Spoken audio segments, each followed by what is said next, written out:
All right. Hello, everyone, and welcome back to another edition of the Less Stressed Life, where we teach exhausted and burnt out adults the truth about adrenal fatigue so that they can get their health back quickly.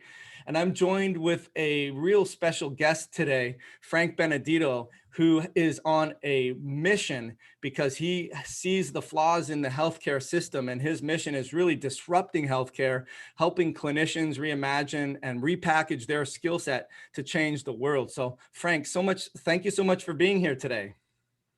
Joel, what's up, man? Thanks for having me. Yeah. So listen, I'm just going to be totally transparent.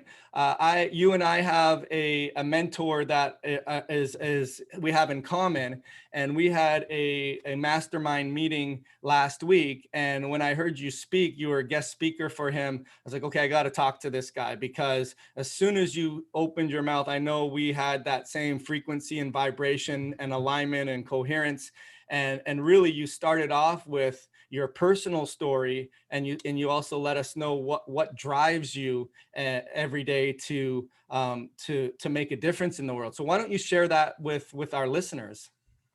Yeah, absolutely. Appreciate those kind words too. So my story is a little dark. My story is not one that was born from a place of positivity. And it pretty much started, I'll give you the background. I was 17, luckily knew what I wanted to do with my life. Somehow I broke my leg and said, I am going to be a physical therapist. And even at that young age, in my college application, I had finished with saying that I was going to revolutionize the field of physical therapy by incorporating positive psychology.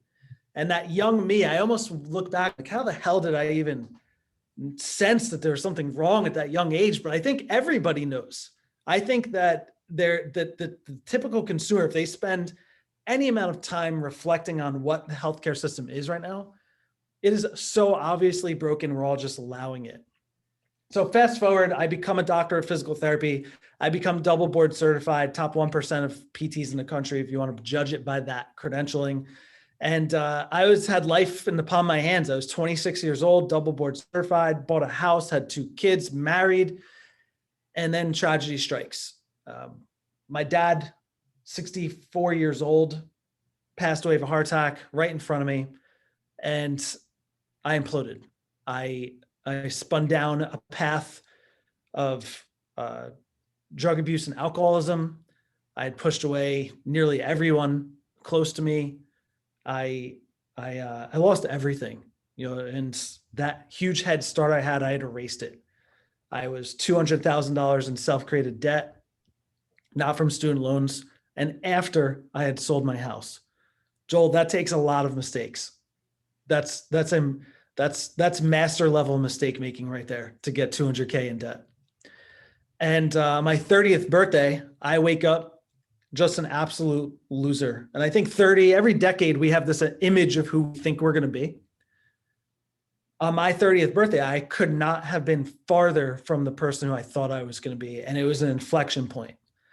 I happened to hit on some motivational videos, trying to just muster the energy to get through the day. And there was this one line, and he said, this year is the year I'm going to make this goal become reality. And I got out of the shower that day and I literally declared it. I said, I will. And I always thought I was going to be a millionaire by the time I was 30, kind of an immature goal, just rooted emptily in money. And in that moment, I decided I was going to make $1 million in my 30th year, since I'd failed so miserably. 30 days later, I launched my first business with 2 of my friends. We go direct to consumer, which is not typically how physical therapy works. And we made 1.1 million in our first year. No advertising, no physician referrals, all direct to consumer. And that's really when this mission started, because I did something that they said really couldn't be done in the physical therapy world, which is to exit the medical model. We had built that practice up. We sold it for several $1 million later, 4 years later. And then I pursued my real passion, which was inspiring other healthcare professionals to follow my path and repackage their skill set so that they could treat in the way that they believe. And I believe, very much in line with your philosophy, the majority of our chronic health conditions are coming from this overworked, malnourished, under-exercised, stressed out archetype of a person who I was for those years between my dad and I had to go through a lot of self-healing, both physiologically, emotionally. And I'm excited to dig in more with you about how we as a profession can help that archetype. Yeah, no, thank you so much for sharing your mission. And I think I always, and you've heard these success leaves clues. And I think, our mess is our message, which we learned. And ultimately, that's the success of why you can help so many people, is because there's no facade. You're transparent, and you're vulnerable, which makes people understand that you're not holier than thou, and you can help them. And I think that kind of aligns with the changing of the health, the way it's delivered as well. But I wanted to just go back. I didn't write it down already. I have already some notes here, but what was it, the phrase, or how did you want to revolutionize physical therapy with the psychology? What was that term? What did you say with that? Yeah. So my 17-year-old me declared that I was going to revolutionize the field of physical therapy by incorporating positive psychology. Incorporating. And right. Got you. yeah. Go ahead. No, go ahead. Yep. So I believe that there's still a massive issue with what we call nocebo language. Nocebo language is the impact that a healthcare professional has, the impact their words has physiologically. So we typically think of nocebo or placebo with pills. I could give you a sugar pill and say, listen, now there's a 20% chance you're going to develop a headache. What happens? A good chunk of the people who take that and hear that, they get a headache. It was a sugar pill. What we don't realize is that we don't actually need the pill. It's the words that are causing that. And there are so many interactions in a traditional healthcare provider's day-to-day where it's become routine. They're not even conscious of the words they're saying. And those words can either heal or hurt us. And part of our mission is to help healthcare professionals build sustainable businesses around the ethical way to treat, because the medical model perpetuates nocebo language. Yeah, with the anchoring of the positive mental psychology leading the way, right? And so one of the things I want to just kind of comment on is 17.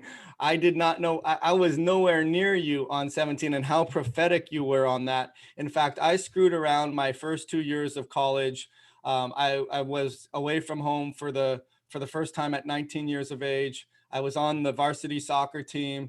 Going to class was an option. I just knew that, okay, I got to get enough to get by, right? I just got to get enough to get by. I don't really know what I want to do.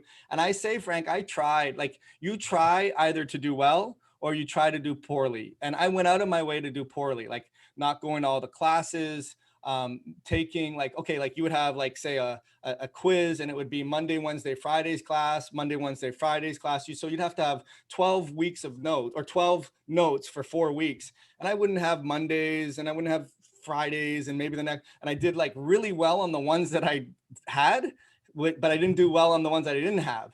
And it meant my GPA was low, and I did really poorly I went out of my way to do poorly. Those were my first 2 years. And then I was a personal trainer after I graduated. I brought my GPA up in second and or third and fourth year. And hey, it's interesting when you try how it's easier, and it's amazing how much easier this is. This is the whole point of it. I tried to get into the chiropractic college in Canada, and it bit me in the butt because my first 2 years were so poor. So what I did was I went back and I really enjoyed psychology. So I got a second degree after exercise physiology. I got it in psychology, and I loved psychology. Once again, I didn't get into the Canadian Chiropractic College because they didn't consider that second degree full time, because when your GPA applies to getting in, it needs to be full time. So I had Dean's honor roll, like amazing grades, and I didn't get in. And I thought, what a friggin' waste of time to get a psychology degree. I could have just gone to the States, and I grew up in Toronto, and I could have just taken a fast track course and got in.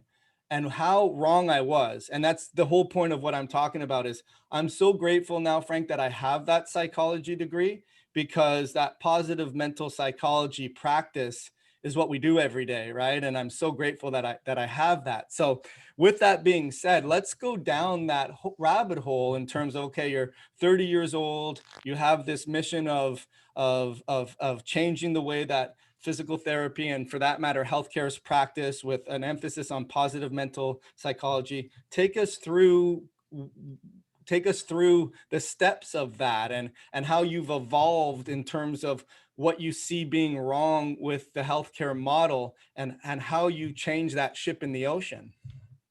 Yeah. So I think it starts with getting paid on your outcomes, not on your time or complexity of your services. What I mean by that is that there's this growing notion that there's an understanding that the health insurance field is so broken, yet many clinicians are afraid to leave it. And what I like to say is it's time to put your money where your outcomes are and actually get paid to help people. Now, the insurance industry has tried to trick providers into thinking that that means taking outcome-based questionnaires that they have set. I'm not talking about that. What I'm saying is, it sounds like you get paid to help people remedy their adrenal condition. You have a very specific outcome. I'm going to help you go from tired, burnt out, sickly, no energy, not exercising, eating like shit. I'm going to help create this new version of yourself, vibrant, energized, healthy, fulfilled. That promise is what you sell. Deliver upon that, and your reputation will grow. Word of mouth referrals will come. Marketing will be easy. But it's because you declared what the outcome was. Most healthcare professionals get paid off of the delivery of a service, regardless of the outcome. Me as a physical therapist, I could make an entire 30-year career delivering treatments that don't work. No one will stop me. The insurance will keep paying. The medical doctors will keep referring. There is a gap between the payer and the outcome. Therefore, it is allowed to perpetuate for eternity. Yeah, I mean, and there's so many ramifications of that, because if you're now creating a more effective outcome, that should be the standard of care, or the standard of care changes and demands change. But one thing I want to digress with, I had a client who was but he was a family practice practitioner and a traditional approach doctor. And I didn't realize that. I think this is like a dirty secret. Maybe you can elucidate this a little bit, but he was part of a managed care network. And the way that those doctors get compensated was really scary to hear about, sort of the in between. And so basically he was telling me in some way, shape or form, where I didn't quite understand it, where Medicare versus opting out and doing what the alternative is. And it behooves them to get the ones into Medicare that aren't as sick or don't demand as much services, versus other ones that would be led into this managed care. And what's happening is, to your point, it's not delivering the outcome based on the standard of care that works. It's deciding on how to use the system for most reimbursement based on if that person's healthy or not. It just made me sick to my stomach thinking about that, and how, I get met with patients that I meet, like we do it all coaching. We don't bill insurance. I see people distantly all through the world, so I can't bill across borders like in third parties, which allows me to spend more time with them. But the whole point is that with reimbursements, they are deciding on, I'll say, hey, get this test done. My doctor, I can do a test for you with a co-op, and it's going to be a cash price. It will be greatly discounted, but ask your doctor if you can do this. And I would always be surprised, like, why are their doctors not running the test? Like, you need this. And they'll say, well, you don't need this. It's not important. You don't need this. And then when I was talking to the doctor, the light bulb went off, where in a way it cuts into their reimbursement fee schedule if they go beyond the what the standard of care and what the, you know, the ICD-9 or the insurance codes are and what it allows. I don't know if maybe do you speak of that, or does that incorporate into your mission? Yeah, it's all revolved around how much can I bill, how much is and not everyone is evil, but they don't realize it's like if you watch the movie The Matrix, they're plugged in and they have lost scope of what reality is. So I have friends, good friends who I know are good people, but they are focused so much on operating within the system that they forget that operating outside of it is even a possibility. So it skews their decision-making lens. Therefore, they think through the lens of what the insurance will cover. My mom recently diagnosed with stage 3 cancer, colon cancer, and she's got a good prognosis. She's fighting hard. We're at the doctor's earlier this week because she's not having a good reaction to chemo, and there's an entire argument around chemo that we could go into. And the doc was like, "Oh, I think she needs this medicine," and the assistant said, "Oh, but that's not covered." Okay, let's try something else. I said, whoa. If that's the medicine that she needs, let's just talk about what it would take to get that. And it was like something like $200 for the month. Now, for some people, there might be a real issue with that, but for others, that's a matter of priority.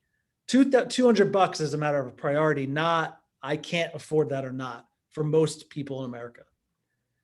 So they were going to pass over the medicine that they actually felt my mother needed simply because it was not covered. That's not reverse engineering. What do I need to make this woman feel better?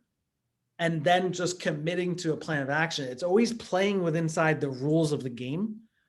And we need to literally completely exit the game. I do not find any in between.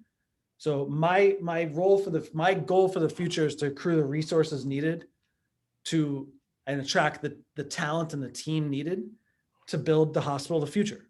And I don't have the answers for all of that now. It's a huge, audacious goal. It might be even a little bit ridiculous for a physical therapist to say that out loud. But I know that it needs to be built without any carrying over any assumptions from this broken model. And only then, like, imagine what a hospital would look like and how it would function if we built it, reverse engineering it for actually helping people. Because all it is right now is built through the lens of the insurance model. Yeah, no, absolutely. Those are great points. And just one more thing I wanted to add, where I think the chiropractic profession and also the physical therapy, more of the alternative, which is an alternative if more people are seeing them for visits over the years, but they still call it alternative. So we have to do our licensing, and every 2 years you need to have 40 CEUs, and they're the same ones, Frank, you know, they're the record keeping, documentation, medical errors, risk management, all, which is good. You need those. Yep. But the ones that I want to poke my eyes out with are the ones that teach you how to game, not so much, I won't say gamify, teach you how to write out a proper HCFA form so that you have a diagnosis that matches what you're going to be doing with this person. And so you can bill a service for the neck area, and then I can bill another service for the back area. So you have to have all these pointers, and it's in that way, it's good because you want to make sure you're doing a assessment and validating that there's limitations and problems with function, and you don't have the ability to do these things. But sometimes it becomes like I know that medical doctors aren't doing this at their conventions because they hire their staff that do this. And I think it should be mandatory teaching for them as well, because of this main reason is that you need those outcome measures, right? So that you get reimbursed on success. And the person who's getting the whatever the $13, $14, $15 an hour job, who's deciding whether or not they should approve of your continuation of care, understands, hey, this person's getting better. They're showing defined outcomes. They're saying that they're moving forward, but they still have limitations on here.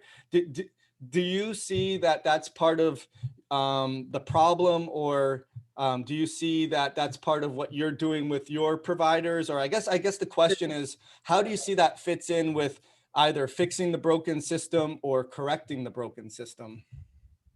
I believe that the system is so broken that it needs to crumble. I don't believe that there can be a recovery of it. Um, Outcome measures, in air quotes, as dictated by insurance companies. I played that game back when I was still in the, it's not reflective of reality. There is not one provider who is actually filling that out in line with what the client actually looks like, because the insurance company has put markers to deny anyone care based off of these things. So it's not actually about the client. It's like a tripwire. It's like a trick who the companies have placed in to simply find ways to justify denying care. It is not actually about justifying. The insurance companies are the closest thing we have right now to, what's the analogy here? The book that started all of this was Blueprint for Revolution. And it was basically how nonviolent, small groups of extraordinarily passionate, nonviolent communities were able to overthrow dictators and violent dictators, people who killed people in masses.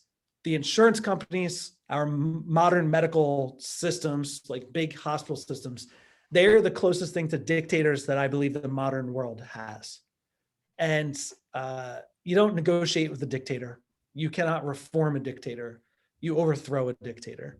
And that's what we need to do to this current system from start to finish. No, it's awesome. And I want to get into, okay, well, if I'm suffering and I'm exhausted and I'm burnt out, and this is only going to make me more stressed, exhausted, and burnt out because I can't find the person who's outside of the matrix and took the blue pill and, you know, so forth. The only other thing I wanted to add was I did feel that way where, like, if I can hop on one foot and tap my stomach and press my head and the stars in the mood aligned, and, you know, it didn't rain that day, I could be anointed with 2 extra visits from that client. You know what I mean? It was just like, screw that. Like, and that's the sad part is that the really good providers and the empathic doctors that really give a shit and want people to get better, that you can't play that game. Like I don't want to have my handcuffs tied so that I can't deliver what I need to deliver for you because insurance says that you do or you don't need it, or you only need one more visit to get better. So now what are sort of like the solutions to that you're doing to be able to improve the way that healthcare is delivered and get the better outcome? Yeah. With that being said, yeah. So swinging towards more positivity, what do I imagine? I imagine a world where each provider has carved out a specific niche, either in the form of an identity that they serve or a specific problem that they serve, just like you. When you dedicate yourself to either a population or a problem, you put yourself in a position to be world class and to create what they actually need, not just slap a price tag on your price point, on your skill sets, not just slap a price point on your skill sets. So then working backwards, part of innovation, this is the talk that you would see me give to Craig, part of innovation is demonetization. So a lot of times when we hear of medical providers exiting the traditional system, that typically meant that they went to this super high cost, outlandish model. Like, you know, it's going to cost $10,000 to have this private, you know, doctor on your team, or some really crazy expensive thing. And some solutions will need to be expensive, but true innovation is always on the path of demonetization. Demonetization is the art of maintaining or even improving results while making it continually cheaper. And the rest of the world operates like this. Tesla has created a electric car that's cool, that is getting progressively cheaper over time. The Model Y, the Model 3, $30,000, $40,000, $50,000. They're working on another one, $20,000 or $30,000. Innovation always needs to end with demonetization. That doesn't mean you need to be cheap, especially to start. You might need to launch higher ticket to perfect what people need. After helping 10,000 people, chances are you could probably create a different version of that, a packaged version of it, or have different options for different income levels so that there is something that they can access no matter what income level they have. Yeah, no, it's a great answer. I mean, you look at the example of like the big screen TV that was $5,000 that you can get for $600 now. But in this case, it's delivering a service that's more impactful, that's more effective. So, one of the things that I really love, and I do this with my program, is I have created a membership site with module systems where you talk about where you're gonna wherever, like one of the speakers in the group, which Frank, his name was Frank also, and he mentioned if you say something once, more than once, that's got to be a standard operating procedure. But it's the same thing when I work with clients that have these unique susceptibilities, unique environmental things. I still want the foundational things for everyone. So 60 to 80% of the content that we deliver can be applied to everyone in terms of, hey, we got to have great, good, gut health, absorption, mindset. So I don't want to say all the things that I want to say for that. What have you found just generically across all your specialties with people that work with you, especially for people that are exhausted and burnt out, and Yeah. you were sort of there yourself? What are those core competencies that people need to be aware of that would be in those module systems in general for those that are exhausted and burnt out that you found? I believe the four pillars of health, no matter what niche, no matter what problem, encompass some weighting of these four things. And depending on the niche and depending on the problem, one of these might take in more weight than the other. So my belief is that we have movement as the first pillar. We have nutrition as the second pillar. We have behavior change as the third pillar. And I know this could be considered blended with the third, but the fourth is really mental health or mindset. And the combination of those four things is really life changing. And before anybody here thinks like, oh, that's not my scope of practice, it is in your scope of practice to advise someone and create a habit tracker on eating less processed food. It is in your scope of practice to help somebody learn how to get 7 hours to 8 hours of sleep. It is in your practice to help them practice a gratitude journal. I'm not talking about pretending to be a counselor or a mental health professional. I'm not advocating that you false advertise, but I am advocating that you look at the minimum viable services that people need in these four categories. And chances are, whoever it is that you're serving, or if you're a client right now listening, if you just get outside and walk more, if you exercise, do some yoga, weight train, do some cardio, whatever it is that you might need, if you eat more natural foods, if you just eat things actually from the ground, if you commit to a series of behaviors that help you get a full night's sleep, minimize technology, and reinforce the behaviors around your nutrition and your movement, and you practice some sort of self-care for your mental health, chances are 80% of your issues will go away. 20%, those are the genetic, those are the external. And I'm not minimizing your situation if that's you, but there's probably a large degree of your symptoms that can be managed by those other four pillars. It's awesome. It's awesome information. And I would just echo the exact same sentiment, Frank, in terms of we're always looking for that shiny object, right? And to your point, in terms of the broken system and tests that don't necessarily help or that don't give us more information, at the end of the day, like if you're looking at these shiny objects and you're not focusing on your mental health, or you're in a really poor relationship, or you have a job that you hate, or you don't get off the couch, or you don't get nature that your nona would food that your grandmother would recognize as real food, you're going to have health challenges for sure. So when you work with your clients, do you help them set up those four pillars, even though each one of their unique selling points are different? Or how do you do that? Yeah. So what's really cool is I take a lot of pride in, we do not template any one model. So I take people through a process that helps bring out the business and the treatment model that's inside of them. So I don't believe in the McDonald's or Dunkin' Donuts of healthcare where we're all just doing the same thing, but instead working through process that allows people to bring their unique methods into the world in a way that's monetizable, sustainable, and also gives a good life for the provider, because we tend to be martyrs and self-sacrifice in our desire to help. So we recommend people consider these things. We recommend a host of delivery mechanisms, meaning I don't preach just digital. I don't preach just brick and mortar. I love the mix model, either one-on-one sessions on Zoom plus course plus behavior tracker, or physical exercise programming plus behavior change plus mindset plus seminar, in person quarterly. I believe in mixed model delivery mechanisms, and waiting where your particular niche needs you to be. So if you are working with post-operative ACL recoveries, which has extraordinarily high re-injury rate because the physical therapy system is so broken, that's going to be a heavy movement based intervention. But we also know that their nutrition choices are correlated. We also know that the way they move is dictated by fear avoidance mindset.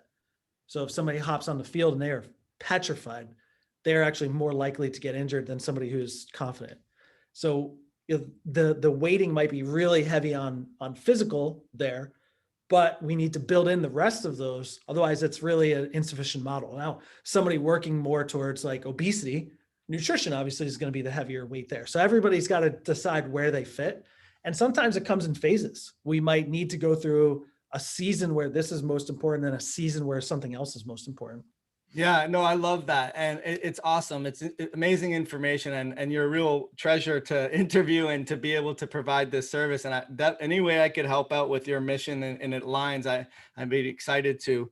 The one thing I want to tell you, Frank, that really lit me up with Craig's presentation was when we were talking about marketing, and you were talking how mission always goes first. It's not about you, it's about them.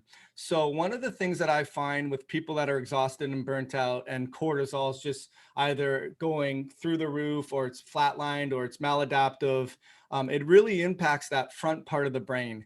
And that's the focus, concentration, motivation, drive, reasoning, sequential planning, all those types of things. So when I ask potential clients, hey, if we had a magic wand here and we were able to wave it, what would you do that you can't do now? And they're like, you know what? I don't even know. Like, I haven't even thought about that. I just know what I don't want. It's not what I want. I just know what I don't want. So maybe we can speak to that on not so much the person, the healthcare provider that would be interested in your program, which is awesome. And I hope that people are listening to that would, be able to follow up and research you. And I'll provide all the links to do that. But how can we adapt that to what you teach in that way, mission, purpose, for a outcome strategy or therapeutic modality for those that are exhausted and burnt out and say, well, I can't do that yet because I have to have this first. And I always tell about ready, fire, aim, not ready, aim, fire. So, and I say that's part of the reason why, Mrs. Jones, you're not getting there, is you're looking in the rear view doing this, like you can't do that. You got to know where it is you want to go so that you could reverse engineer that. So maybe you could speak a little bit about how important that is for the exhausted person, what that really entails. Yeah. So I believe if you are exhausted, when I was exhausted, I was 30 years old. I created what I call life design.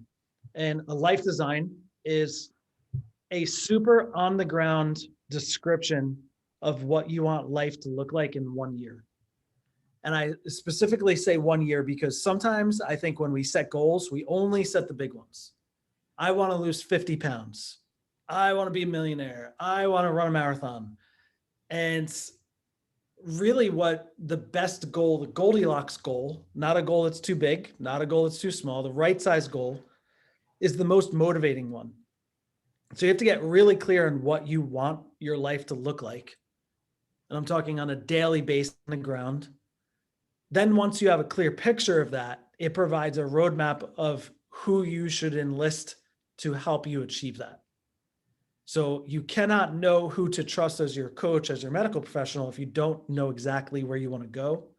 So take the time to really think about where you want to be in 1 year, and then unrestricted from your insurance coverage, start the search for who might be the best next person to enroll in your team. Now, cool thing about the internet and the digitalization that's happened because of COVID, the only positive of this whole horrific scenario situation worldwide is that more providers than ever created a digital presence.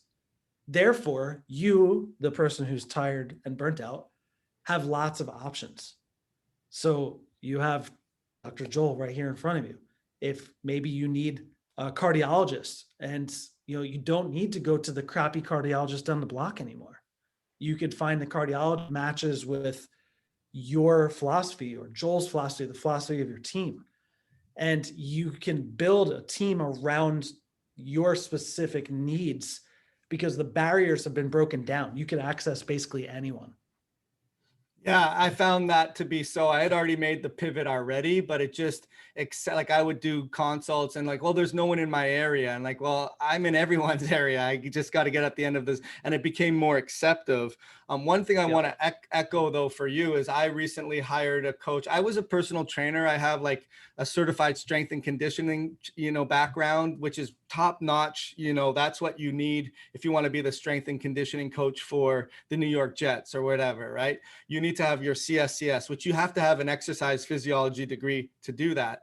But I still hired a coach to help me bring my body fat down again, because I don't have all the answers, number one. And number two, my sphere of excellence is helping other people. And I don't want to expand my bandwidth too much. That led to my own burnout to begin with. But the whole point, Frank, is one of in our enrollment call was one of the main differences that made a difference already before I even started the program, where I knew it was going to be helpful. And it was just the words like if I'm at 20% body fat and I want to get down to 10% body fat, I got to eat like someone who has 10% body fat.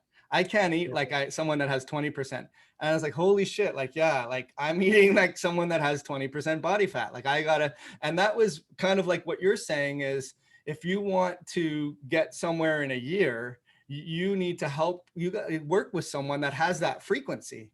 And then you can, like I always say, like, the glass that, that opera singer who belches out a tone at the same pitch as the glass causes that glass to break. That's coherence, right? So you want to get coherence with a coach that has the frequency that you want, so you can align your frequency to that pitch and create a bigger amplitude. Does that make sense? Yep.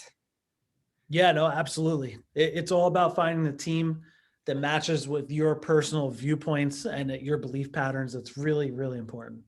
So a question I have in terms of your big, hairy, audacious, audacious or audacious, what's the word? Yeah. Audacious goal is, so I like the idea of insurance companies demonetizing and increasing their results and decreasing their costs, but not actually necessarily decreasing their profits. And I always wondered why, like, can they not just switch their model and give discounts to people that be proactive and pass that savings on to them, but at the same time they can also save a lot of money on unnecessary procedures that, a penny earned is a penny saved. Is that part of your mission statement as well, to kind of get into the way, topple the system and then repurpose the way that third parties do pay for services? Do you know how much profit United Healthcare had in Q2 of 2020? No, I have no idea. Take a guess. United Healthcare I would Q2 say, 2020. Oh, well, with COVID going on, I would say 100 million. $6.7 billion. Okay, right. $6.7 billion from one health insurance company in one quarter.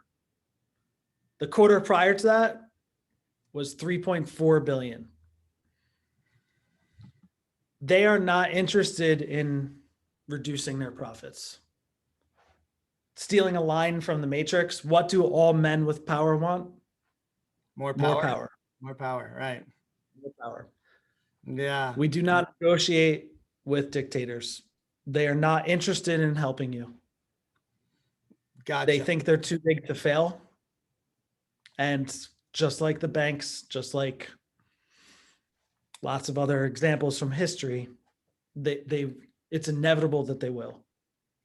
We just need thousands of healthcare professionals to exit the system and make it unstable.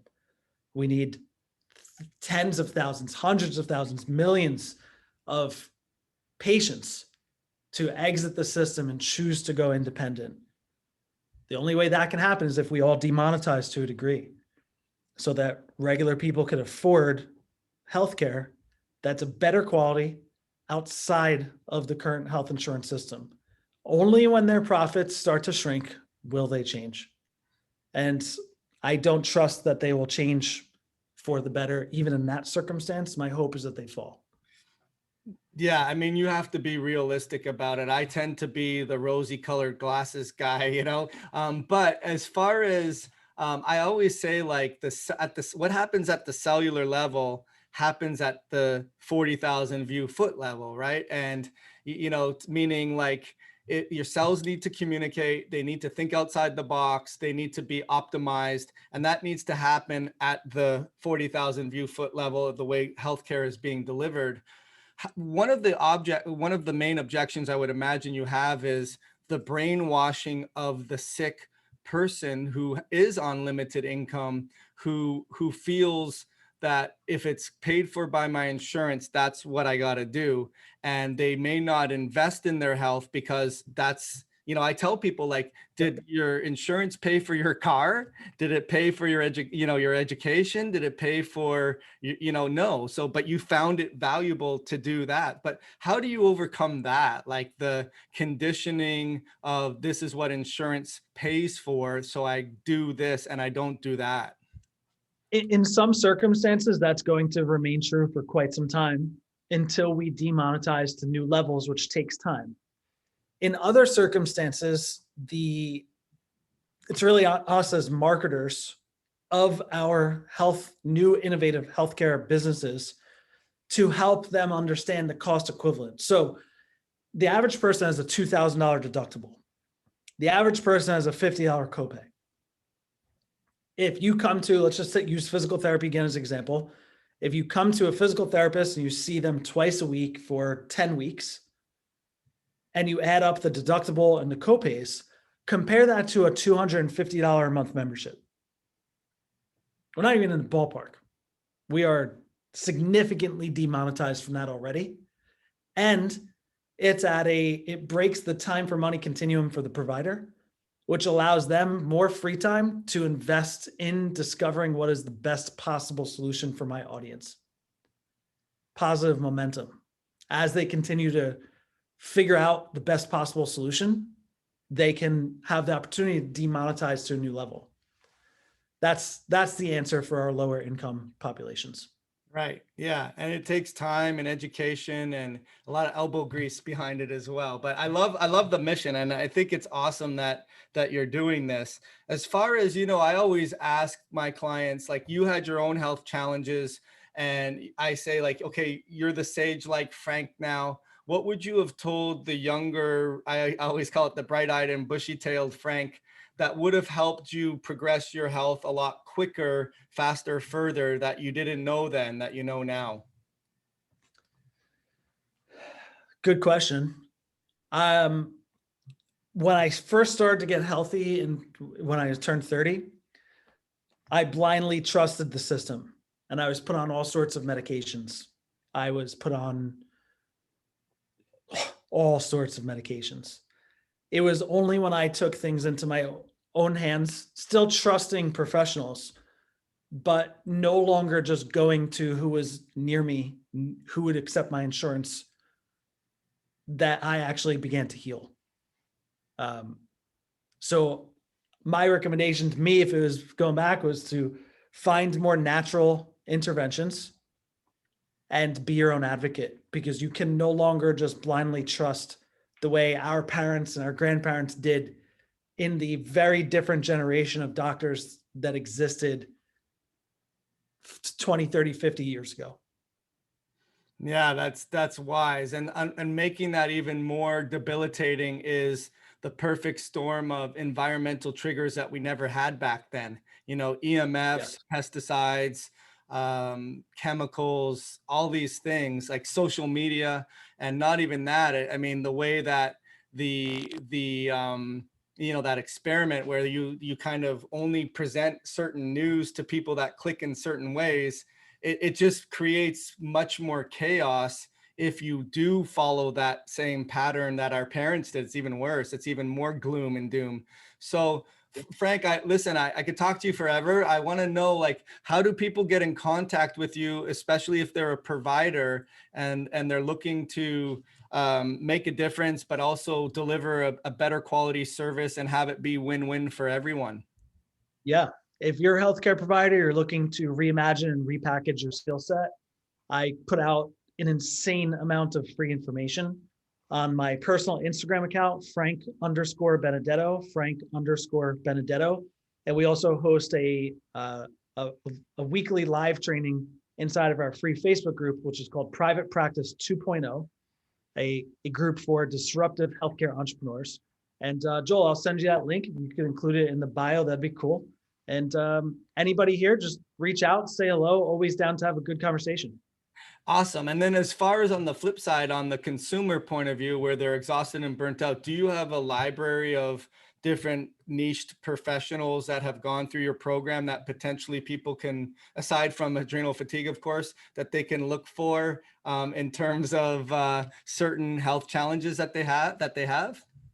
Yeah, absolutely. We do. We actually do have a directory. I would love to get you on the directory, and so people can find you for Yeah, their well, we niche. got to But talk. We got to talk again. I don't think our conversation ends here for sure. You know. yeah, absolutely. Yeah, but if you're a consumer, happy to try to help match you with a provider that might be building something for you. Awesome. Well, listen, you can see why you're doing so well, and you have a lot of energy, and I'm really happy that you've taken this direction in your life and you've spent the time to share with me. And I wish you future success in all your endeavors that you do in the future. Thank you so much, Joel. Appreciate you having me today. Thanks, Frank.